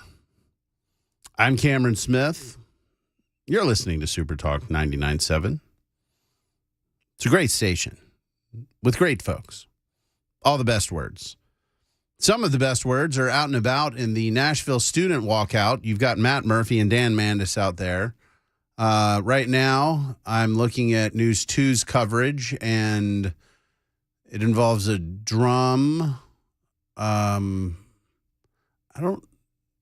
Is that a accordion? I don't, it looks like a keyboard of sorts, a guitar. Oh, like a keytar? A keytar. Maybe. It's very tiny. No, it's very small. You're right. I thought it was an accordion, but it's missing the diaphragm that goes with it. I don't know what that is.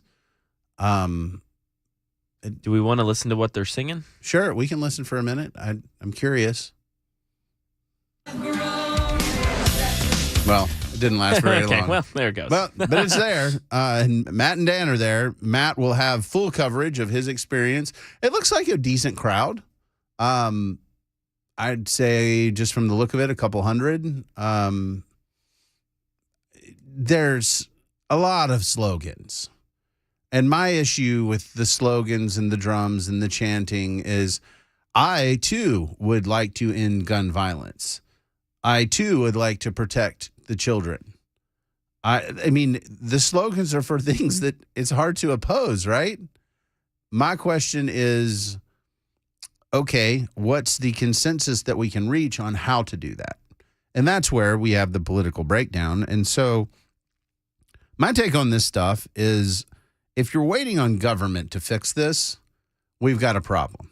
It's why I appreciate Cumulus and I appreciate Matt and others for letting me talk about my experience as a foster parent on the air, because I really think that if we focus on our children, talking to our children, training our children, educating our children, a lot of these challenges, they start to go away. And I think that we have not just a crisis with gun violence, we have a crisis of parenting. We have a crisis of how are we engaging our children? And the culture, and I noticed this even with the foster training about children, it was very, how do I say this? Well, just accept and affirm any and everything. And I agree that kids need a loving, stable home. They also need parents. Read Lord of the Flies. It doesn't go well when kids with brains that aren't developed are left to sort of fend for themselves. And I think that's what we've created in our culture. We've created an isolated culture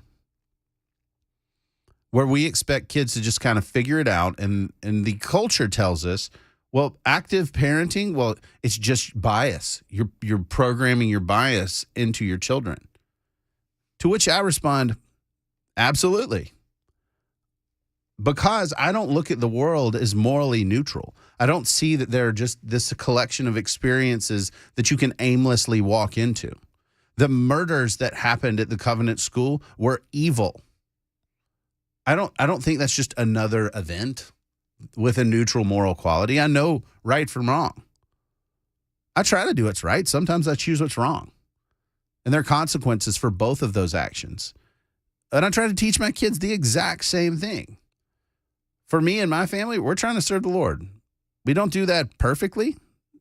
It's kind of funny because we feel like we have to issue that disclaimer. Like the parenting we do, it may shock you to learn, it's not perfect. You know, wow.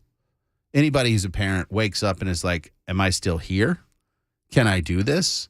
Like, it's really, really hard, but I think it's such a noble, valuable profession to be a parent and to engage and build young minds. And the problem right now is we've got a culture that's coming after their minds, that wants to suck them in and say the only thing that matters is what you want right now. The only thing that matters is you. You're the only thing that's important, really. Everything is in reaction and response to you. Well, we know that's not how life actually works. It doesn't work that way for me. It doesn't work that way for you if you're listening to this radio station. And so we have to teach kids to be resilient. We have to teach kids when you have disappointment, when people treat you poorly, you have to be able to process that. And it's important to have people in your life that love you and care about you and can talk to you and help you through that. But we need to be more active on that front.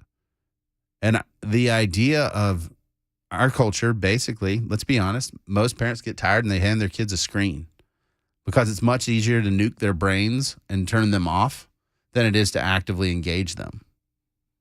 It's easier for me to give my kid time on an Xbox than it is for me to go catch crawdads in a creek. And that's not some sort of guilt trip, because I feel it too. I know that what's up against parents out there, but if you're not paying attention to your kids, and when you see the red flags, I'm not talking about red flag laws, but when you see behaviors that are saying, hey, there's a problem, we got to engage that. And if you don't know how, it's okay to ask for help. And I think that's where the state and the government do have the capacity to make sure that families have the resources they need when they find themselves in one of these situations. I would much rather the family of the Covenant School shooter had an opportunity to bring in a counselor or somebody who could help with some of those issues before we ever got to the point where we're talking about that individual as a murderer.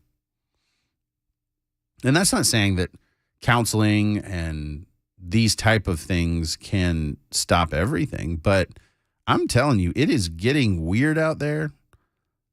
We see the shootings, mass shootings, however you define them, moving in a trajectory we don't want them to. Yes, they're statistically rare, but they're becoming less rare, and that should concern us. And so I think the conversations need to continue. I think parents need to engage their kids. And my youngest son, he's a big joker. But, man, he's got some anger challenges at a relatively young age, and we're working through those. I want to encourage him. When he gets frustrated, he just needs his dad to sit down with him sometimes and talk to him and say, hey, what's going on? Talk to me. I'm here to listen. Frankly, we all need somebody that does that. And so I know that it sounds kind of soft and it sounds kind of like a squishy way to deal with violence, but I think it's actually the best way because it deals with the anger and rage that lead people to do horrific things. And so that's where I'd like to see legislators engage. I'd like them not to just say, well, mental health is the issue, but come up with ways to get families the resources they need when things are going really, really poorly. And I think that's where, I don't know whether we call it a Department of Families. I mean, a way to support the families. And yeah, I recognize, well, a therapist, it doesn't replace God. It shouldn't. But man, a therapist can be something that God provides that can really, really help work through some of these challenges. And so I want that. Our focus needs to be on what can we do in a way that's productive, not let's chant slogans and do other things. If that helps people express their emotions of the moment, then by all means, that's the reason we protect that activity and allow people to protest and seek a redress of their grievances from government. But it's a lot easier for those government folks if you help them have some specific ideas that they can work on, because just saying, I want gun control at a Republican-controlled legislature, you're not going to get a lot of movement. That's just the reality. And, it's frustrating. So we've hit a lot of these different topics. How about that Trump indictment? I mean, it's wild, the news cycle that we've had over the last little bit. He is now, I guess, in transit to New York, where he will, I assume, be arrested and arraigned. I don't know the specifics of that. Evidently, that's all happening Tuesday. The indictment against the president will be unsealed, and we will be able to see the scope. We've talked about what we think the case is based on conjecture largely, but I'm actually positive here. Like, some people are like, oh, the end is now, America's in decline, political process. Hey, an indictment is a prosecutorial space where they have the advantage. Now that we're moving into an actual prosecution of President Trump, he can see what the charges are against him. He can see the case. The legal merits will be laid out. I think this is a great thing, because when it's been shadow boxing and that sort of thing, where, well, they're building a case, they're doing more research, there's new information, the DOJ and the obstruction case at Mar-a-Lago with some of the documents or whatever. So, information has been leaked. It's all this shadowy stuff that it's really hard to address competently and in any way that's particularly useful. The fact that we've got a case that's going to drop and we're going to see the legal arguments, that's excellent, because Trump knows what he's up against, and we can stop playing these goofy games. Either there's the ability to prove that President Trump committed a felony or a misdemeanor or whatever it ends up being charged beyond a reasonable doubt. Okay, I can work with that, because I think the American legal system still works. We talk about overzealous prosecutors. I've written about this, but the idea that the prosecutor just says you're guilty, well, that's not true. You've got the ability to read the legal arguments, to build a defense, to try to get the charges dismissed, to go through all the legal steps, and then you've got appeals. And I actually think the criminal justice system can work just fine, even in New York. it requires judges and jurists and folks who engage the process as they would with anybody else. And if the argument is that no one in New York can be reasonably objective, well, okay, but I think they can, actually. And I think Trump's well-heeled in terms of he's got attorneys, he's got a legal team, he'll be able to address it. And I'm telling you, if he is, particular if he's able to get these charges dismissed right out of the gates, then, oh my goodness. I mean, that's egg all over Bragg, all over the Democrats who said, well, this needs to happen. What needs to happen is we need to stop prejudging everything until we see the merits, and then we can make a call.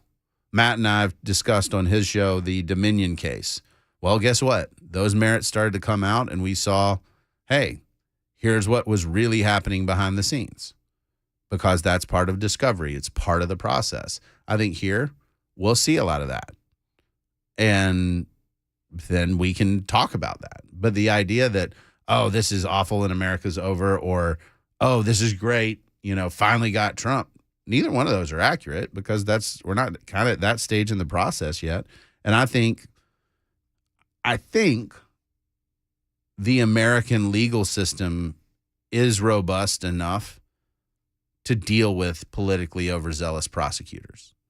If this is a case where Bragg is trying to chain a bunch of different charges together and try to make it so that he can treat Trump in a way he wouldn't treat a normal defendant, I think the legal system can suss that out, can kind of figure it out and say, hey, we're not going to support that, even if, politically, a lot of folks in Manhattan don't love Trump.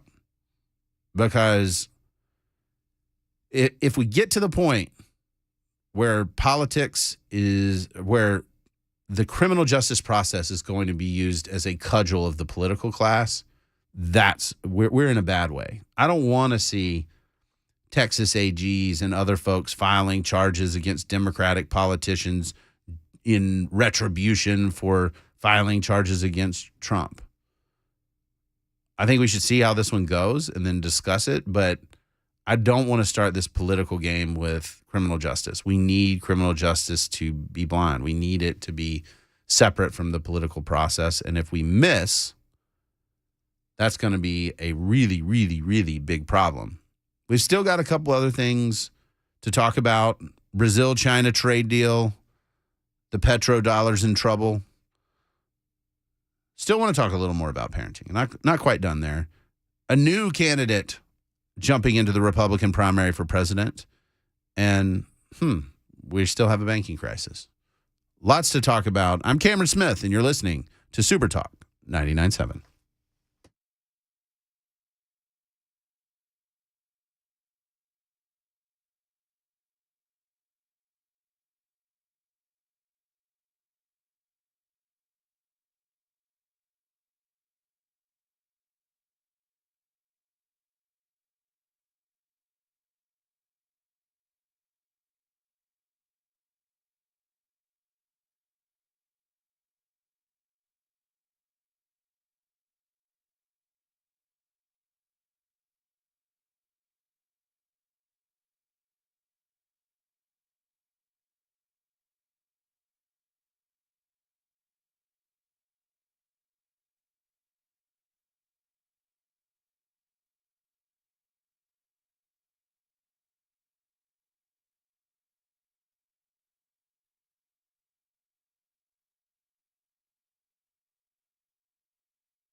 Right now in Rutherford County, you still have that 3-mile backup affecting eastbound 24 in Murfreesboro.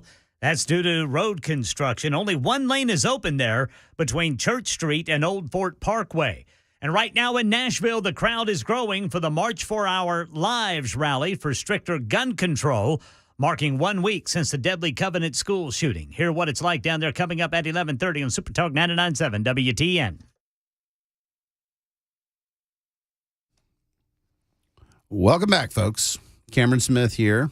You're listening to Supertalk 99.7. Dan Mandis, I have no confirmation that they're still alive, nor any confirmation that they have been overtaken. But Matt Murphy and Dan Mandis were last seen at the walkout protest on Capitol Hill here in Nashville. It has been a moment since we've had a check-in, but it seems that the numbers are growing from news reports on the same. Again, a lot of slogans, a lot of generic arguments. I just think on all of these issues, we have to have conversations about the specifics, whether it's gun control, Trump's indictment, the Brazil-China trade deal. We need to know what's going on. At the top of the show, I mentioned the spy balloon, and I want to reiterate that it's just evidence of how, I don't want to see misled because that's strong, but I'll say it. We're being misled on so many fronts, on so many issues. The spy balloon, remember this thing, the big white thing that looked like it had silver school buses hanging off the bottom across our country? Well, as it turns out, folks, the spy balloon is indeed a spy balloon. It was designed to pick up transmissions and other things, and the Chinese had enough control of it that over sensitive military sites, it was doing figure eights. This after we've been told, well, it wasn't really that big of a deal. That wasn't gathering that much information. Our response, literally, from the federal government was, don't worry. We essentially stopped talking over observable communications when the balloon was in the area, and we moved things around. I wish I could say I was joking. But again, we were told it's no big deal. We're going to wait till it flies over the country, and then we'll shoot it down over the water. Well, it was definitely a spy balloon, and it was definitely spying, and we just kind of let it drift on by and do some figure eights and some other things to get what it wanted to get, and now we learn that's what we were up against. So, I mean, go figure, folks. Take what you're hearing from the government with a grain of salt. I think it's ridiculous that story, which we were assured, hey, no biggie, has now been amended and amended and amended. And this is just kind of ridiculous. I mean, it's actually, if it weren't so sad that this is America, it would be comical, because that's the leadership we're getting right now. Oh, well, yeah, I'm sure there's a balloon. That's not a problem. It's really fine when you think of what? The Chinese flew a maneuverable balloon across the U.S., actively trying to glean information, and we just kind of let them. Oh, don't worry. We move stuff around. It's fine. It's fine. Don't worry. I do have visual confirmation that Dan Mandis and Matt Murphy have returned. So Matt will be here to talk about his experience on his show, and that's something that you all should look forward to. This story about China and Brazil striking a trade deal to ditch the dollar is so far buried down the news cycle that it's shocking. But basically, U.S. dollars have been a stable intermediate currency that allow for a lot of trade, right? So countries basically convert into dollars before they exchange fees and funds for trade with each other. And in this one, China and Brazil said, no, we don't need you anymore. We don't need your dollar anymore. And that's China's goal, right? They want to squeeze us out of international trade. I think this is something that we just need to be paying attention to. If not for the fact that, hey, the dollar as a trade currency seems to be waning, but the fact that China is slowly and methodically moving towards control of the global economic system. And I get it. We hear the word globalist, bad. And I get it. That's become like a popular thing over the last several years, that anything that happens around the world is not our problem. Ukraine, not our problem. Pick your poison. Anything that happens anywhere else, not our problem. Yeah, it's our problem. I want to be real specific about that. When it comes to China and it comes to their dominance in the globe, they are globalist. They view essentially hemming in Western values to parts of Europe and the United States as a reasonable objective. They do not share our values. They are, in many respects, antithetical to the principles of liberty we've talked about for the last several hours. And yet we don't seem to have a game plan here. Republicans are increasingly isolationists, saying, well, it doesn't matter. It's just what we do at home. And the leadership we're getting from the Biden administration on this stuff, wow, it's sucking wind as well. So we're kind of in no man's land. It's a dangerous place to be. And I understand that folks don't like that and don't want to talk about that. But we've got to confront it head on, because China's globalist, even if we are not. So we've got to take a break. We'll come back. We'll talk about this a little bit more, talk about a new presidential candidate entering the Republican primary. And, oh, yeah, we still have issues with banks. I'm Cameron Smith, and this is Supertalk 99.7.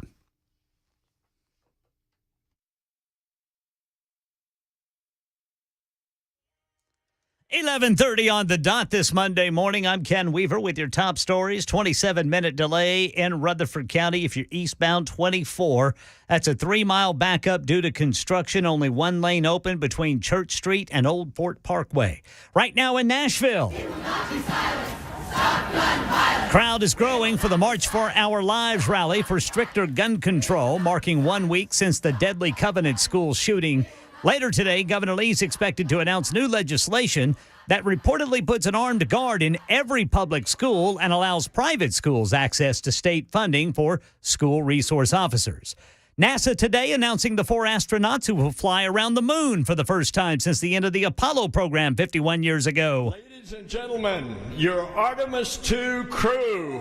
That's NASA Administrator Bill Nelson introducing the 3 men and 1 woman, one of the men from the Canadian Space Agency. And that's the latest news. Weather is next. I'm Ken Weaver, WTN News. Hi, I'm Paul Winkler. One of the things you hear me talk about frequently on my radio show that has been going for over 20 years in the Nashville market is that annuity sales are not necessarily a great thing for the end investor. Now, if you go to an investment firm, a lot of times you'll get that. The first thing that they recommend, an annuity. Banks and investment firms recommend these for one really good reason. And many times that reason isn't the best thing for you. It's commissions. It's a huge moneymaker for the investing industry. This is why I think it's so important that when you work with an investment advisor, that they not be paid on commission. It creates a huge conflict because it creates an incentive to sell you things that may not be in your best interest. If you want to learn more about our approach to investing and financial planning, go to paulwinkler.com and set up a free 15-minute phone call. We don't do anything on commissions. Or you can call 615-851-1950.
Welcome back, folks. We're winding down. Matt Murphy's getting ready to take to the airwaves and talk about his trip over there to the Capitol for the protest. See how that went, but apparently Matt and Dan are both alive since I've been able to see them through the studio window. I apologize for my focus on the Chinese spy balloon, but it just keeps getting better. There's a news story out right now, and I'll read. This is from Courtney Cube and Carol Lee, and a quote: China was able to control the balloon so it could make multiple passes over some of the sites, at times flying figure-8 formations, and transmit the information it collected back to Beijing in real time, the three officials said.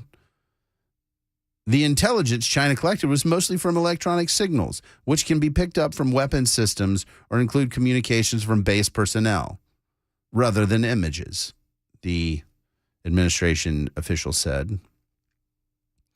The three officials said China could have gathered much more information from sensitive sites if not for the administration's efforts to move around potential targets and obscure the balloon's ability to pick up their electronic signals by stopping them from broadcasting or emitting signals. Wow. I am at a loss for words on how absolutely dumb that sounds. It's like, well, there's a balloon. It's a Chinese spy balloon. It's over our military installation. What should we do? We have all of these military weapons here. We have the ability to take this thing out of the sky. We should move some stuff around and stop sending signals. That'll do it. With my apologies to military personnel, I mean, come on, folks. The idea that we would allow this to happen and that we would just say, let's wait until it gets out. Like, you're telling me that the American military that is quite competent, quite capable, couldn't take this thing out in a way that didn't hurt civilians? I mean, that seems like the right answer, but what do I know? We just let a Chinese spy balloon that was maneuverable by the Chinese and sending intelligence back to them in real time, let it cross the entire United States. That seems less than ideal. But come on. Asa Hutchinson, former DEA head, governor of Arkansas, is jumping in the race, folks. He was a businessman. He had a consulting firm in early 2005. He's been in politics for a while, U.S. House of Representatives, DEA, Homeland Security. Is anybody excited about Hutchison? I mean, I'm telling you, we seem to have not learned, or I should say, potential Republican primary entrants seem to have not learned from the 2016 election cycle. There is one individual in this race, Donald Trump, who is polling extremely well based on where we are now. Is he indomitable? No. In fact, I think Ron DeSantis has a very good chance of overtaking him when he announces. However, if Republicans enter the race in droves, I can promise you what's going to happen. Trump will have his base. He will have his supporters. None of them. There are no Trump voters that have said, I'm a Trump voter, who are necessarily looking at Asa Hutchinson and saying, that's my guy. I mean, maybe. I don't see it. Hutchison's not a bad politician. Like, there's nothing here that says bad candidate. But what ends up happening is it's the non-Trump field ends up being splintered. Whether it's Tim Scott, Nikki Haley, Asa Hutchinson, you're just going to end up with the non-Trump Republican vote just kind of being split over there. DeSantis is a little bit different because DeSantis, excuse me, DeSantis is the kind of candidate who can actually peel off some Trump voters. That's what makes him unique. The other candidates, like I don't see Nikki Haley pulling off any Trump voters, and they're like, man, I was a hardcore Trump supporter, but Nikki Haley's in the race. Asa Hutchinson's in the race. No, I mean, folks are going to say, I'm just going to kind of stick where I am. I'm not sure that this ends up working out for the rest of the field because we've already seen the game plan. In 2016, you had a ton of other Republicans in the field splitting the airtime, and Trump just smashed them one after another. Squish, squish, squish. Because there wasn't a coherent alternative narrative to what Trump was saying. And he had a big megaphone. And so he could say what he wanted to say when he wanted to say it. And then when they got into debates and other things like that, the field was so split, Trump would just like essentially make fun of them and say how they're terrible, bait them. And he literally dismantled that whole field. So I think if it's going to not be Trump, it's going to be Ron DeSantis. I don't see anyone else in the field that there's candidates I like, but I don't see the pathway for them to get to a majority of Republicans.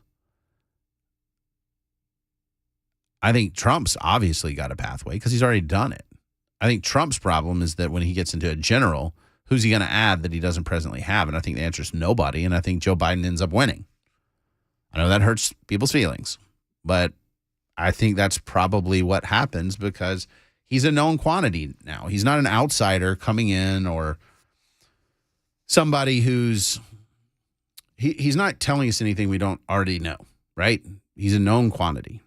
I think the indictment, depending on the nature of the charges, probably helps him with his base. But again, I don't know that anybody's looking at that and saying, I wasn't going to vote for Trump, but now that he's indicted, I definitely am. It certainly, I think, fires up the base to say, well, our guy's being persecuted. They're targeting him. Okay.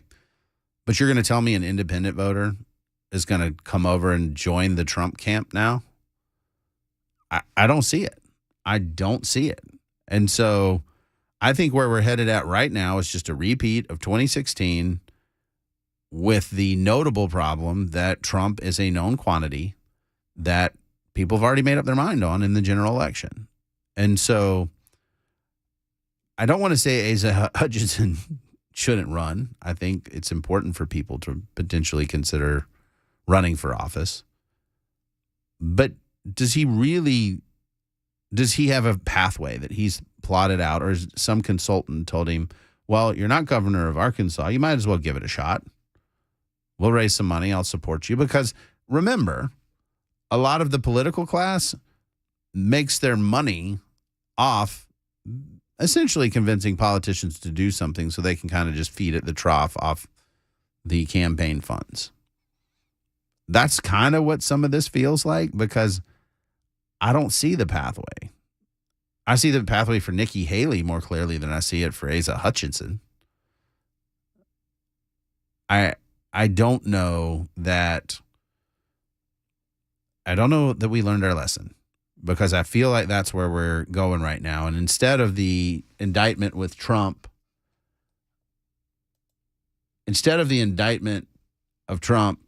deterring people from the field, it's made Republicans say, well, you know what? There's an opening now. Surely people won't vote for somebody who's been indicted. Well, I don't think that that's right. I think that the Trump base voter doesn't care that he's indicted because they view it as entirely political. They don't see this as a problem.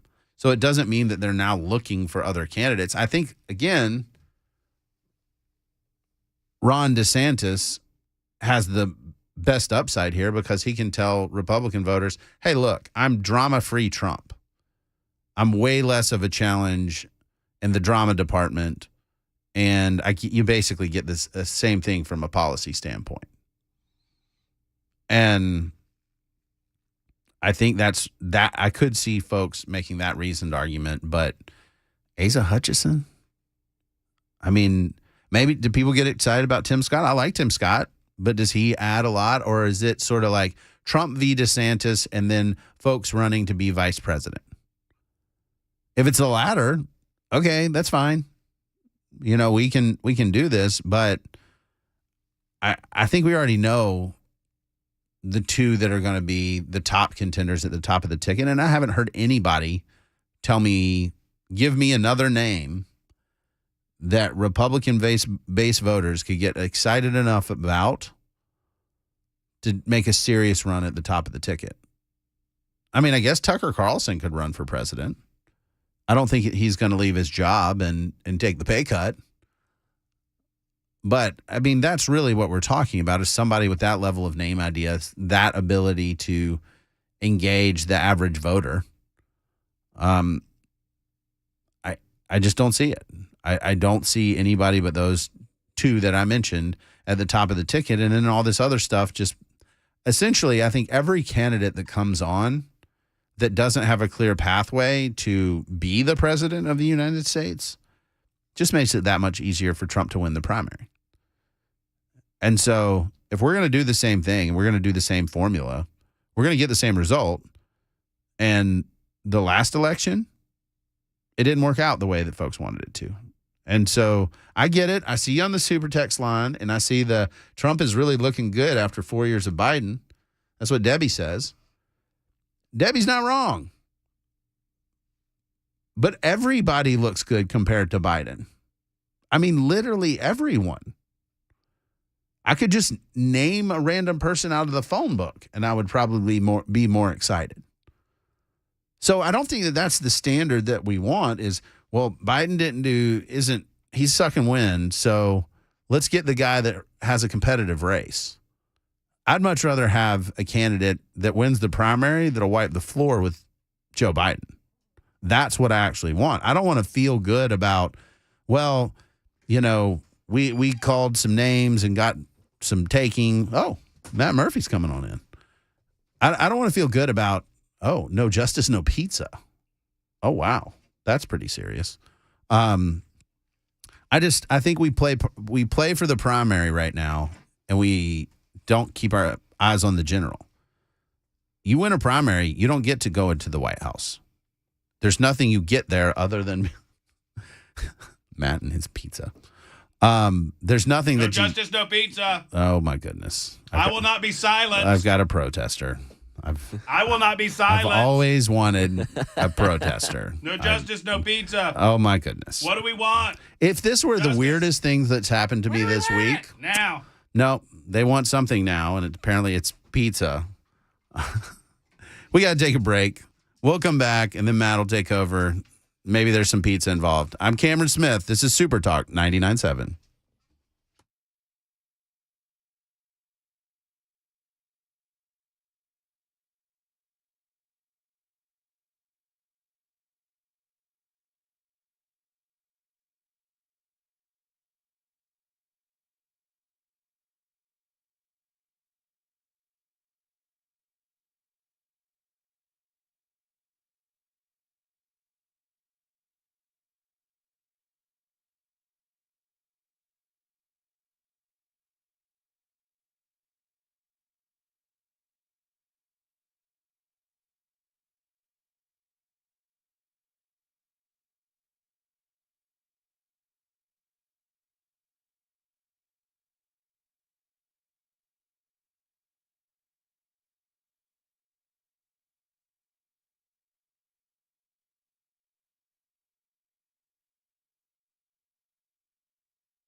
Man, we're getting wild to close it out.